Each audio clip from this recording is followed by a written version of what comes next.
Hello students, my self Nidhi Gupta. Students, हम लोग कर रहे थे क्लास 7 का चैप्टर 12 अलजेब्राइक एक्सप्रेशन की एक्सरसाइज 12.1। सो स्टूडेंट्स, क्वेश्चन 5 हम लोगों ने क्वेश्चन 4 तक कंप्लीट कर लिया था। हमें वेरिएबल का कोएफिशिएंट वगैरह सब कुछ लिखना आ गया था। एक पर्टिकुलर अगर वेरिएबल भी मेंशन होता है तो हमें वो भी करना आ गया था। Now fifth question is classify into monomials, binomials and trinomials. मैं आप लोगों को पढ़ा चुकी हूँ कि बाइनोमियल क्या होता है जब सिंगल टर्म होती, सॉरी मोनोमियल क्या होता है जब सिंगल टर्म होती है, बाइनोमियल जब दो टर्म्स होती हैं, और ट्राइनोमियल जब तीन टर्म्स होती हैं। पॉलिनोमियल के बारे में बात ही नहीं करी है। पॉलिनोमियल मीन्स 4 और मोर देन 4 को हम वैसे पॉलिनोमियल लिखते हैं, या 2 और मोर को भी हम पॉलिनोमियल बोलते हैं। इस वजह से पॉलिनोमियल का यहाँ पे जिक्र ही नहीं किया है। So first part is 4y minus 7z। Now यहाँ पे दो टर्म्स हैं। बाइनोमियल पूरा लिखने की जरूरत नहीं है, बाइनोमियल की स्पेलिंग ये लिखी हुई है। So I am writing only B-M-N-T। I hope it will be fine. So second part एक ही टर्म है, monomial. Third part x plus y minus x y, यहाँ पे तीन टर्म्स हैं। So trinomial. Six part monomial, सिर्फ constant given है, वो भी एक टर्म ही कंसीडर करेंगे हम लोग। So monomial. Fifth part a b minus a minus b, that is three terms were given, trinomial. Six part 5 minus 3t, two terms, binomial. Similarly here two binomial. इसमें students variable से कोई फर्क नहीं पड़ेगा, हम लोगों को टर्म्स काउंट करनी है कि टर्म्स हैं कितनी। Eighth part monomial, single term है so monomial. Ninth part z² minus 3z plus 8, that is trinomial, three terms were given. Tenth part a² plus b², so binomial, this is two binomial। 11th part and 12th part is trinomial। I hope ये समझाने की जरूरत नहीं है, बहुत easy है binomial, trinomial, monomial बताना। अब स्टूडेंट्स ये जो क्वेश्चन है इसमें हमें इसको कांस्टेंट को भी एक टर्म ही कंसीडर करना है। जैसे हमने यहाँ पे भी इसको एक टर्म कंसीडर किया है, 5 को भी एक टर्म कंसीडर किया है। हमें इसमें कांस्टेंट को भी एज अ टर्म कंसीडर करना है। ये नहीं कि जो वेरिएबल होगा बस हमें वही वाली टर्म कंसीडर करनी है, नहीं, ऐसा कुछ भी नहीं है।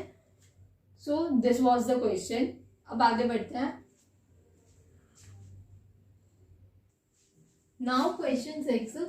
अब स्टूडेंट्स हमें कुछ पार्ट्स दिए हुए हैं जिसमें हमें बताना है कि जो टर्म्स हैं वो लाइक टर्म्स हैं या अनलाइक टर्म्स हैं।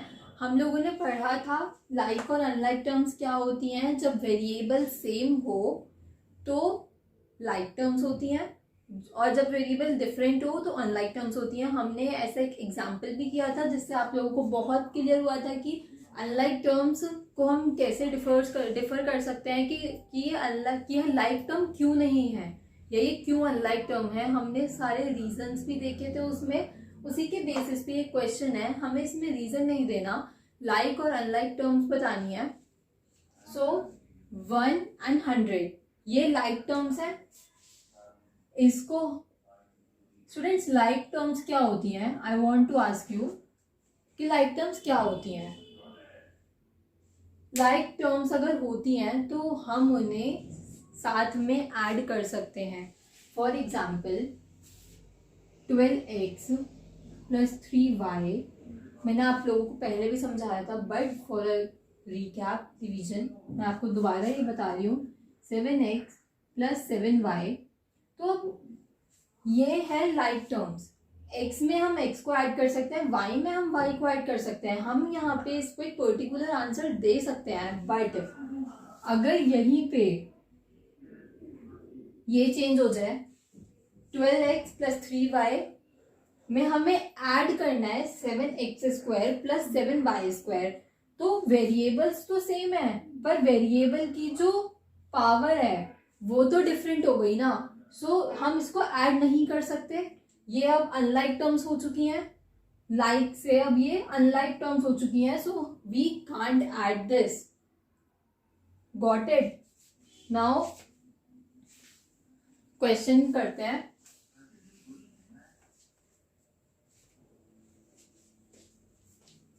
Second part, -7x, 5/2x।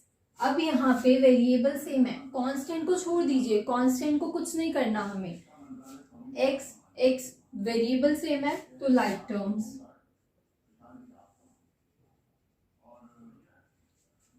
Third part, -29x and -29y। अब कांस्टेंट तो सेम है बट कांस्टेंट से हमें फर्क नहीं पड़ता, वेरिएबल दोनों में डिफरेंट है, सो अनलाइक टर्म्स।